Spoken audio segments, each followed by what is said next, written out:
The scramble for Africa was the invasion, conquest, and colonization of most of Africa by 7 Western European powers driven by the Second Industrial Revolution during the late 19th century and early 20th century in the era of new imperialism. Belgium, France, Germany, Italy, Portugal, Spain, and the United Kingdom were the contending powers. In 1870, 10% of the continent was formally under European control. By 1914, this figure had risen to almost 90%. The only states retaining sovereignty were Liberia, Ethiopia, Egba, Assa, Senussia, Mbunda, Ogaden, the Dervish state, the Darfur Sultanate, and the Ovambo kingdoms, most of which were later conquered. The 1884 Berlin Conference regulated European colonization and trade in Africa, and is seen as emblematic of the scramble. In the last quarter of the 19th century, there were considerable political rivalries between the European empires, which provided the impetus for the colonization. The later years of the 19th century saw a transition from informal imperialism, military influence, and economic dominance to direct rule. With the decline of the European colonial empires in the wake of the 2 world wars, most African colonies gained independence during the Cold War, and decided to keep their colonial borders in the Organization of African Unity Conference of 1964 due to fears of civil wars and regional instability, placing emphasis on Pan-Africanism. By 1841, businessmen from Europe had established small trading posts along the coasts of Africa, but they seldom moved inland, preferring to stay near the sea. They primarily traded with locals. Large parts of the continent were essentially uninhabitable for Europeans because of their high mortality rates from tropical diseases such as malaria. In the middle of the 19th century, European explorers mapped much of East Africa and Central Africa.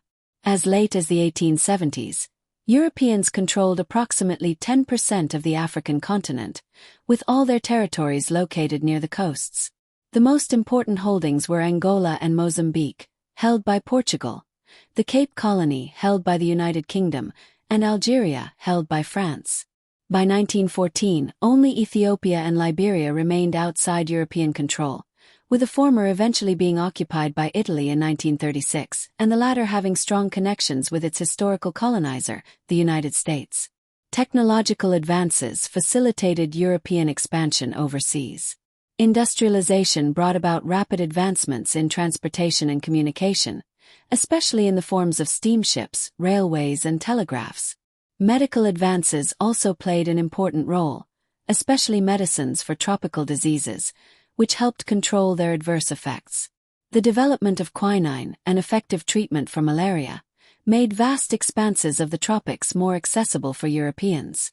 Sub-Saharan Africa, one of the last regions of the world largely untouched by informal imperialism, was attractive to business entrepreneurs.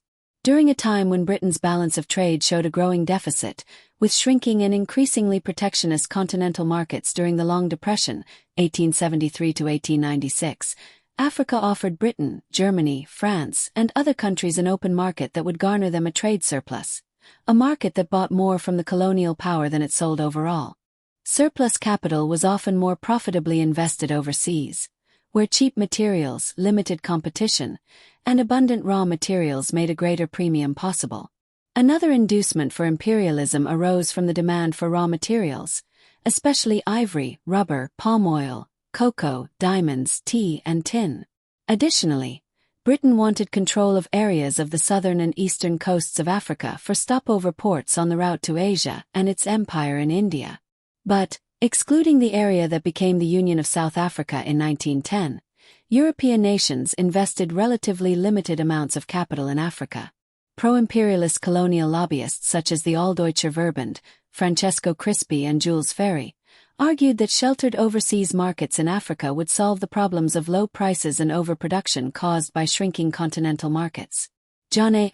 Hobson argued in Imperialism that this shrinking of continental markets was a key factor of the global new imperialism period. William Easterly, however, disagrees with the link made between capitalism and imperialism, arguing that colonialism is used mostly to promote state-led development rather than corporate development. He has said that imperialism is not so clearly linked to capitalism and the free markets. Historically, there has been a closer link between colonialism/imperialism and state-led approaches to development. contemporary French advertising poster for a series of booklets detailing Major Marchand's trek across Africa toward Fashoda in 1898.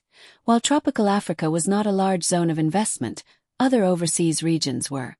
The vast interior between Egypt and the gold and diamond-rich southern Africa had strategic value in securing the flow of overseas trade. Britain was under political pressure to build up lucrative markets in India, Malaya, Australia and New Zealand. Thus, it wanted to secure the key waterway between East and West, the Suez Canal, completed in 1869. However, a theory that Britain sought to annex East Africa during 1880 onwards, out of geostrategic concerns connected to Egypt, has been challenged by historians. The scramble for African territory also reflected concern for the acquisition of military and naval bases, for strategic purposes and the exercise of power. The growing navies and new ships driven by steam power required coaling stations and ports for maintenance. Defense bases were also needed for the protection of sea routes and communication lines, particularly of expensive and vital international waterways such as the Suez Canal. Colonies were seen as assets in balance of power negotiations, useful as items of exchange at times of international bargaining. Colonies with large native populations were also a source of military power. Britain and France used large numbers of British Indian and North African soldiers, respectively, in many of their colonial wars, and would do so again in the coming world wars. In the age of nationalism, there was pressure for a nation to acquire an empire as a status symbol. The idea of greatness became linked with the white man's burden, or sense of duty, underlying many nations' strategies. In the early 1880s, Pierre Sévourien de Brazza was exploring the region along the Congo River for France. At the same time, Henry Morton Stanley explored it on behalf of the Committee for Studies of the Upper Congo, backed by Leopold II of Belgium, who would have it as his personal Congo Free State. Leopold had earlier hoped to recruit Pierre Sévourien de Brazza, but turned to Henry Morton Stanley when the former was recruited by the French government. France occupied Tunisia in May 1881, which may have convinced Italy to join the German-Austrian Dual Alliance in 1882, thus forming the Triple Alliance. The same year, Britain occupied Egypt, which ruled over Sudan and parts of Chad, Eritrea, and Somalia. In 1884, Germany declared Togoland, the Cameroons and Southwest Africa to be under its protection, and France occupied Guinea. French West Africa was founded in 1895 and French Equatorial Africa in 1910. In French Somaliland, a short-lived Russian colony in the Egyptian fort of Sagalo was briefly proclaimed by Terek Cossacks in 1889. Germany, divided into small states, was not initially a colonial power. In 1862, Otto von Bismarck became Minister-President of the Kingdom of Prussia, and through a series of wars with both Austria in 1866 and France in 1870 was able to unify all of Germany under Prussian rule. The German Empire was formally proclaimed on January 18, 1871. At first, Bismarck disliked colonies but gave in to popular and elite pressure in the 1880s. He sponsored the 1884-85 Berlin Conference, which set the rules of effective control of African territories and reduced the risk of conflict between colonial powers. Bismarck used private companies to set up small colonial operations in Africa and the Pacific. Pan-Germanism became linked to the young nation's new imperialist drives. In the beginning of the 1880s, the Deutscher Kolonialverein was created, and published the Colonial Zeitung. This colonial lobby was also relayed by the nationalist Alldeutscher Verband. Weltpolitik, world policy, was the foreign policy adopted by Kaiser Wilhelm II in 1890, intending to transform Germany into a global power through aggressive diplomacy and the development of a large navy. Germany became the third largest colonial power in Africa, the location of most of its 2.6 million square kilometers of colonial territory and 14 million colonial subjects in 1914. The African possessions were Southwest Africa, Togoland, the Cameroons, and Tanganyika. Germany tried to isolate France in 1905 with the First Moroccan Crisis. This led to the 1905 Algeciras Conference, in which France's influence on Morocco was compensated by the exchange of other territories, and then to the Agadir Crisis in 1911. Italy's expansion. Edit. After fighting alongside France during the Crimean War, 1853–1856, the Kingdom of Sardinia sought to unify the Italian peninsula, with French support. Following a war with Austria in 1859, Sardinia, under the leadership of Victor Emmanuel II and Giuseppe Garibaldi, was able to unify most of the peninsula by 1861, establishing the Kingdom of Italy. Following unification, Italy sought to expand its territory and become a great power, taking possession of parts of Eritrea in 1870 and 1882. In 1889–90, it occupied territory on the south side of the Horn of Africa, forming what would become Italian Somaliland. In the disorder that followed the 1889 death of Emperor Johannes IV, General Orest Baratieri occupied the Ethiopian highlands along the Eritrean coast, and Italy proclaimed the establishment of a new colony of Eritrea, with its capital moved from Massawa to Asmara. When relations between Italy and Ethiopia deteriorated, the First Italo-Ethiopian War broke out in 1895. Italian troops were defeated as the Ethiopians had numerical superiority, better organization, and support from Russia and France. In 1911, Italy engaged in a war with the Ottoman Empire, in which it acquired Tripolitania and Cyrenaica, that together formed what became known as Italian Libya. In 1919, Enrico Corradini developed the concept of proletarian nationalism, which was supposed to legitimize Italy's imperialism by a mixture of socialism with nationalism. We must start by recognizing the fact that there are proletarian nations as well as proletarian classes. That is to say, there are nations whose living conditions are subject to the way of life of other nations, just as classes are. Once this is realized, nationalism must insist firmly on this truth. Italy is, materially and morally, a proletarian nation. The Second Italo-Abyssinian War, 1935–1936, ordered by the fascist dictator Benito Mussolini, was the last colonial war, that is, intended to colonize a country, as opposed to wars of national liberation. Occupying Ethiopia, which had remained the last independent African territory, apart from Liberia. Italian Ethiopia was occupied by fascist Italian forces in World War II as part of Italian East Africa, though much of the mountainous countryside had remained out of Italian control due to resistance from the Armagnac. The occupation is an example of the expansionist policy that characterized the Axis powers as opposed to the scramble for Africa. During this period, the United States was still focused on internal development.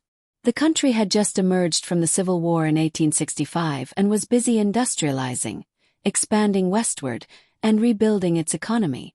While Europe was looking outward toward Africa, America was looking inward and west. One major reason America rejected the scramble for Africa was ideology. The U.S. was founded on anti-colonial principles, a rebellion against British imperial rule. American leaders publicly opposed European-style colonialism, arguing that it violated principles of self-determination and freedom. However, this moral stance was not entirely pure. At the same time America rejected African colonization, it expanded aggressively into Native American lands and later took control of territories like the Philippines, Puerto Rico, and Guam. Unlike European empires, America didn't rely heavily on colonies for raw materials or markets during the late 1800s. The U.S. had vast natural resources of its own: coal, oil, farmland, and minerals, and growing domestic markets. Instead of direct colonization, America preferred trade and economic influence, especially through open-door policies. Colonizing Africa required massive military commitments and administrative costs. European powers already had armies, navies, and colonial systems in place. America, on the other hand, lacked both the infrastructure and the political appetite to compete in Africa. The U.S. government also feared becoming entangled in European conflicts, which African colonies often triggered. While the U.S. rejected large-scale colonization, it wasn't completely absent from Africa.